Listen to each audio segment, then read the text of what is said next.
네, 오늘은 5월 3일 화요일입니다. 본문은 룻기 2장 1절에서 13절의 말씀이고요. 제목은 하나님이 알아주십니다. 나오미의 남편 엘리멜렉의 친족으로 유력한 자가 있으니 그의 이름은 보아스더라.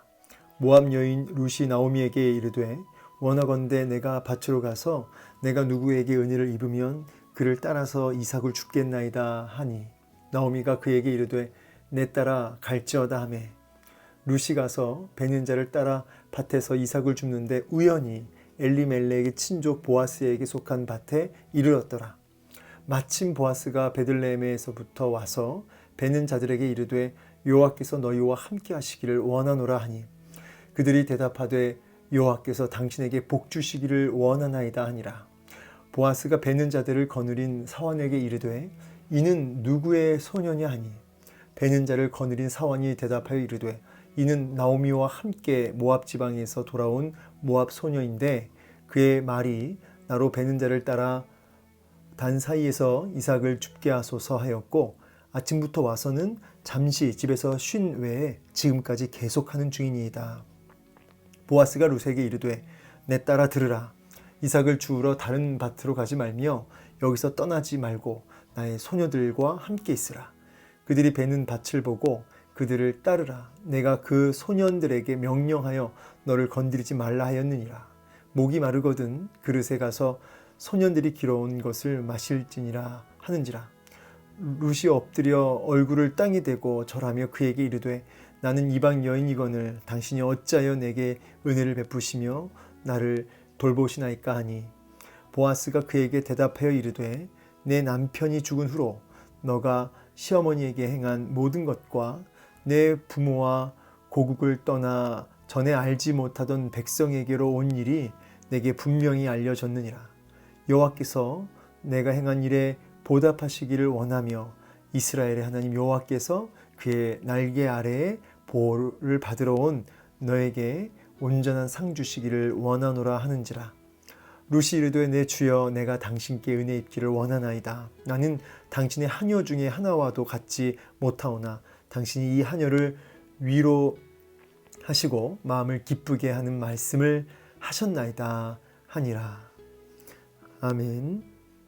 오늘 본문을 통해서 우리에게 말씀하시는 또 주님의 음성 듣고 순종하는 은혜가 있기를 원합니다. 자, 이제 보아스와 또 이 룻의 만남이 이제 이루어지는 본문을 보게 됩니다. 1절은 이제 보아스에 대한 소개가 나오고요. 그리고 이제 2절과 이제 3절에서는 이제 룻이 이제 양식을 구하러 나가는 모습, 그 룻을 발견한 이제 보아스의 모습이 4절부터 이제 7절까지 나오고 있습니다. 그리고 이제 8절부터는 이제 룻과 보아스의 만남이 이제 이루어지고 있고요. 그 대화에 오늘 중요한 메시지가 이제 있는 것이죠. 자, 이제 볼 텐데 일단 1절에 보니까 나오미의 남편 엘리멜렉의 친족으로 유력한 자가 있다. 자, 이 나오미의 남편 엘리멜렉과 아주 가까운 친척인데 그가 이제 보아스라는 거죠. 근데 그 보아스는 유력한 자라 나와 있습니다. 이 말은 부유하고 또 권력이 있는 아마 이제 재판할 수 있는 어떤 그런 권력자의 모습을 하고 있는데요. 이것은 이제 중요한 두 가지 조건이 되죠. 무슨 조건이냐면 기업 물을 자라고 해서 이제 그 율법적으로 이제 기업을 물어야 되는데 지금 나오미는 과부지 않습니까? 엘리멜렉은 이제 죽었고요. 그러면 이제 가까운 친족이 이제 기업을 물어줘야 되는 거죠. 그래서 자녀를 보게 하는 그런 의무가 있죠. 그거를 이제 율법에는 이제 고엘 제도라고 해요. 고엘 제도. 그래서 이제 이런 고엘 제도를 이행해야 할 의무가 친족들에게 있는데 이 보아스가 그런 가까운 친족이었고 이 부유하고 권력이 있는 이 두 가지는 기업 물을 자의 아주 중요한 두 가지 조건이 됩니다. 그러니까 이 보아스는 기업 물을 가까운 친족이면서도 조건이 이렇게 딱 맞는 사람이었던 거죠. 물론 이제 보아스보다 더 가까운 친족이 한 명 더 있습니다. 이제 그 부분은 이제 뒤에 나오니까. 자, 이제 이 보아스에 대한 간단한 소개가 되어 있고요. 나이는 꽤 있는 것으로 이제 우리가 보게 됩니다. 이게 문맥적으로 이렇게 뒤에서 보면은 이 룻과는 나이 차이가 꽤 나죠. 일단은 이제 2절 보니까 이 룻을 소개할 때마다 모압 여인을 앞에 붙여요. 굉장히 의도적이죠. 이제 이 말은 이스라엘, 그러니까 유다 공동체 안으로 들어올 수 없는, 배척받을 수밖에 없는 그런 존재라는 거죠. 그래서 그냥 룻 이렇게 안 하고 앞에 꼬리표가 달리는 거죠. 앞에 모압 여인, 유대 공동체 안에 들어올 수 없는, 환영받을 수 없는, 외롭고 그야말로 왕따가 되는 그런 여인 룻, 그런 모압 여인 룻이라는 얘기고요. 나오미에게 이제 뭐라고 얘기하냐면, 시어머니한테 내가 밭으로 나가서 구걸하겠다는 거예요. 쉽게 말해서 이삭을 줍겠나이다. 여기서 이삭을 줍는다는 것은 이제 추수 때니까 추수하다 보면 이렇게 흘리잖아요. 그럼 그 흘린 것들을 이제 주어서 이렇게 양식을 삼겠다는 이야기죠. 그래서 어떻게 보면 그야말로 참 비참합니다. 예. 이 룻이 시어머니를 떠나서 본국에 돌아갔으면, 어머니한테, 친정한테 갔으면 이렇게는 안 살아도 됐겠죠. 근데 이렇게 거의 이렇게 가장 빈민층이 돼서 이삭이나 이렇게 줍는, 떨어진 거를 줍는 그런 이제 참 비참한 모습이 됩니다. 하지만 그렇게 하겠다는 거예요. 예. 참 이 룻이 얼마나 신실한 자매인지를 알 수 있는 모습입니다. 상식적으로는 이제 뭐가 있냐면, 그 레위기나 신명기에 보면은 실제로 그 이삭을 벨 때요, 일부러 그 이제 흘리는, 또 흘린 것을 또 따로 줍지 않은 이런 법이 있습니다. 왜냐하면 가나안 자들이 그것을 취할 수 있도록 흘린 것들을 이렇게 따로 줍지 않게 하는 이런 율법도 있습니다. 뭐 그것을 알아서 이제 이 룻이 그렇게 했는지 모르겠지만, 어쨌든 룻은 이렇게 시어머니를 어쨌든 봉양해야 되기 때문에 뭐 부끄러운 거, 뭐 자존심 완전히 다 내어버렸죠. 그래서 이렇게 이제 주우러 가는데, 제가 이제 무슨 생각을 하냐면, 이 나오미가 기쁨의 이름으로 나왔지만 사실은 진짜 마라가 돼서 정말 텅 비어진, 정말 좀 괴롭고 고통이 가득하고 그냥 텅 비어서 돌아왔지 않습니까? 이 유대 땅으로. 근데 이 텅 빈 나오미의 심령에, 나오미의 삶에 하나님이 이제 채워가시는 거죠. 하나님이 놀랍게 채워가시는데, 이 룻을 통해서 나오미를 회복시키시고 채워가십니다. 그런데 그냥 하나님이 채워주실 줄 믿고 가만히 입 벌리고 하고 있는 게 아니고요. 이처럼 순종의 땀을 흘리는 거죠. 자기를 헌신하는, 정말 자존심까지 다 내려놓는 이런 순종의 헌신, 땀 흘리는 헌신, 이런 헌신과 순종의 모습을 통해서 하나님이 그것을 사용하셔서 놀랍게 채워가시는 은혜를 누리게 되는 것이죠. 그러므로 여러분, 하나님이 여러분의 인생 속에 놀랍게 채우시며 여러분 삶 속에 하나님이 놀라운 그 복으로 이끌어 가시기를 정말 열망하시고 소망하신다면, 가만히 앉아서 게으르며 그렇게 나태하며 안일함 속에 있으면 안 되고요. 순종의 자리, 땀 흘리며 순종하는 자리에 있을 때 하나님의 놀라운 일하심을 우리가 누리게 되는 것이죠. 뭐 물론 우리가 이렇게 순종했기 때문에 뭐 딱 이렇게 하나님이 다 채우신다 이런 원리는 아니지만, 순종하는 자에게 하나님께서 일하실 때 이런 순종의 그 땀을 흘리며 순종하는 그 도구를 쓰시는 거예요. 그래서 우리가 이런 나오미, 이 룻의 이런 순종의 헌신의 모습을 참 주목해 볼 필요가 있겠다. 그리고 이제 룻이 가서 베는 자를 따라 밭에서 이삭을 줍는데, 우연히 보아스 밭에 이르게 된 것이죠. 그리고 딱 마침 보아스가 그 밭을 돌아보기 위해서 온 거예요. 그러니까 여기 이제 우연히라고 나와 있지만, 그리고 또 마침 보아스가 온 것처럼 되어 있지만, 그럼 이거는 우연히가 아니죠. 원문을 이제 직역해서 보면은 우연이라는 단어는 이제 기회를 얻었다 이렇게 나와 있더라고요. 기회를 얻었다.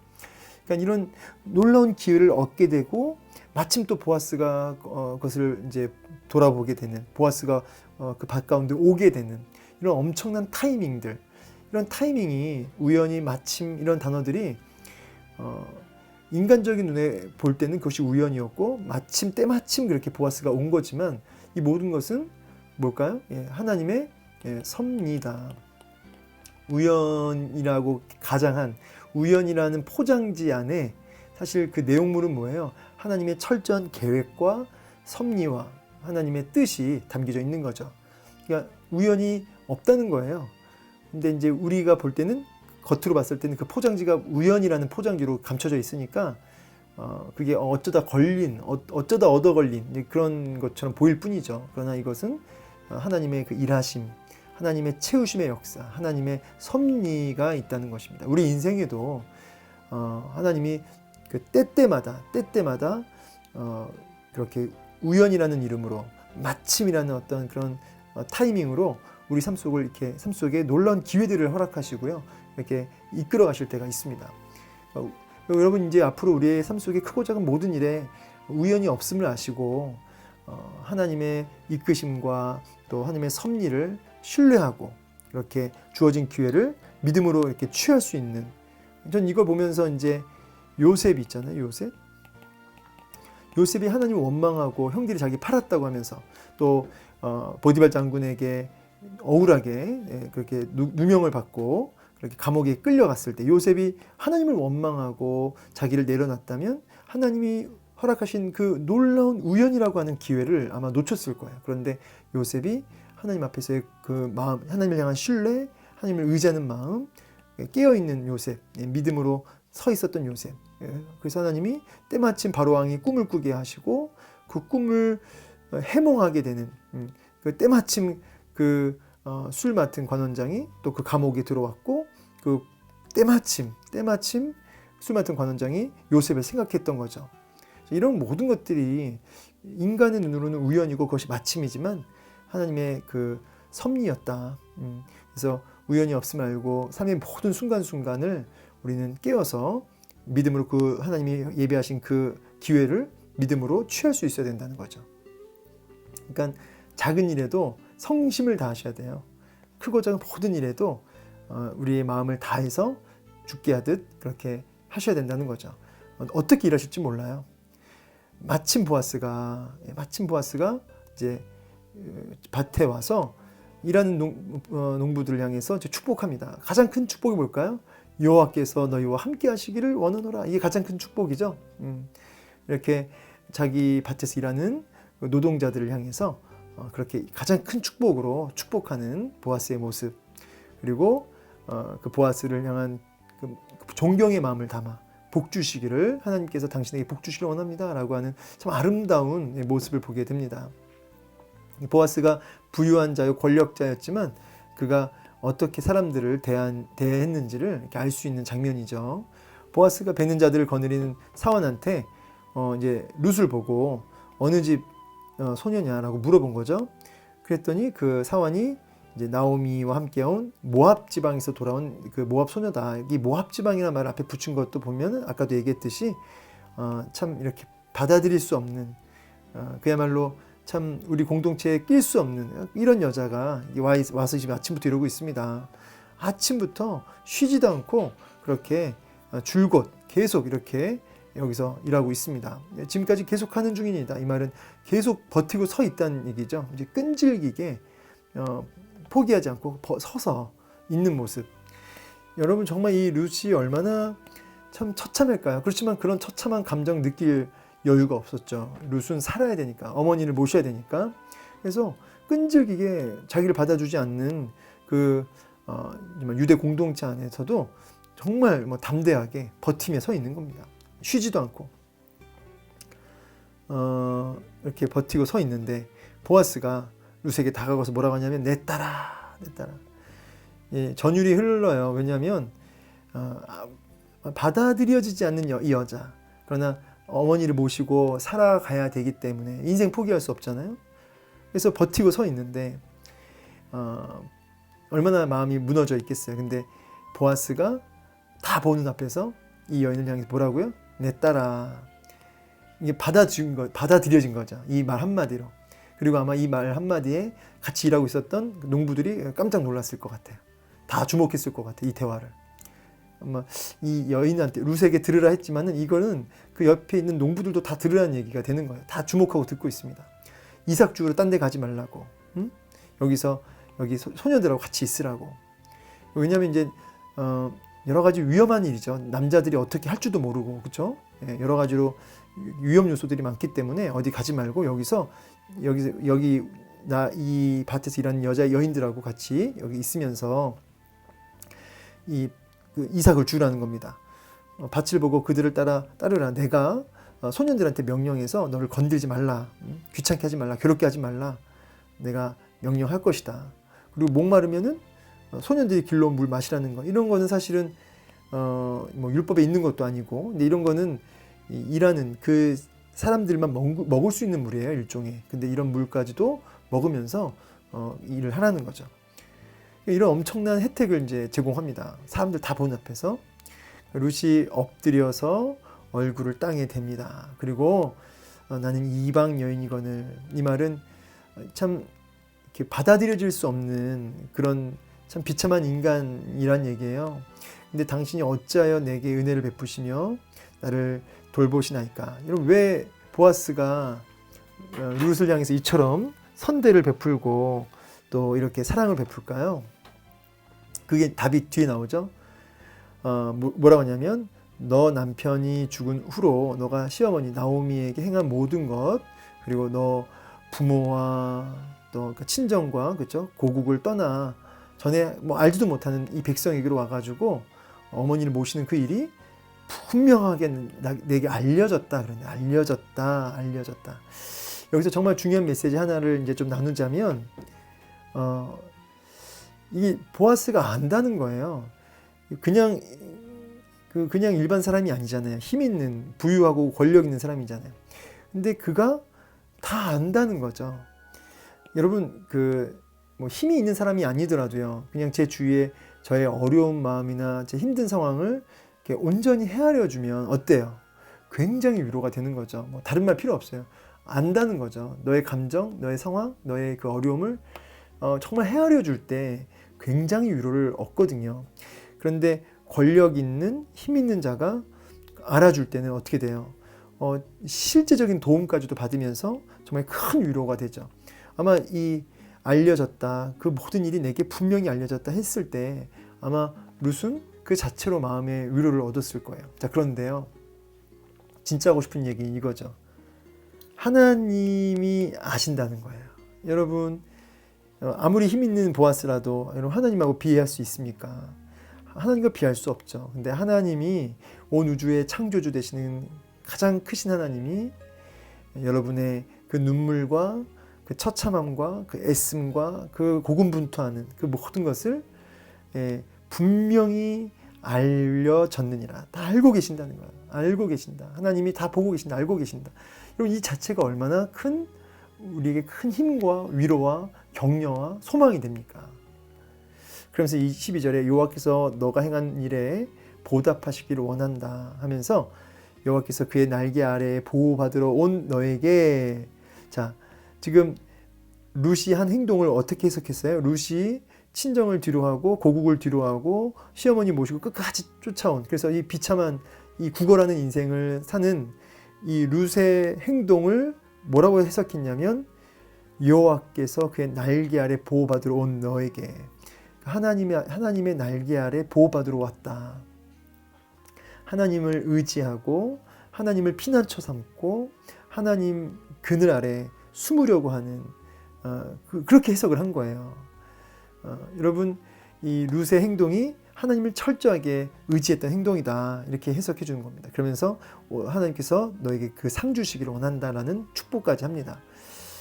그렇습니다, 여러분.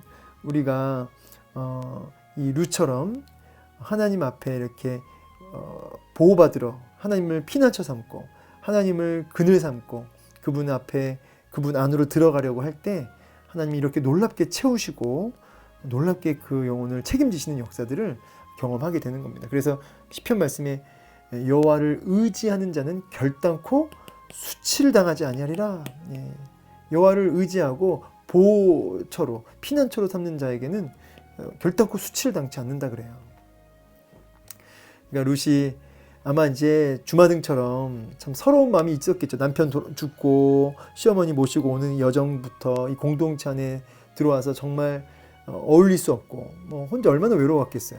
근데 어머님도 모셔야 되니까 받아들여지지 않는 그 공동체 안에서 어쨌든 뭐 바닥에 떨어진 이삭이라도 주워 먹고 살아야 되니까 근데도 그것도 못하게 하니까 서 있는 하루 종일 쉬지도 않고 서 있는 그냥 서 있는 그 롯의 마음은 많이 이렇게 무너져 있을 거예요. 근데 이 보아스의 이런 말을 통해서 당신의 하나와 같지도 못하는 이 비천한 여인이 참 위로를 받았습니다라고 참 고백을 하는 겁니다.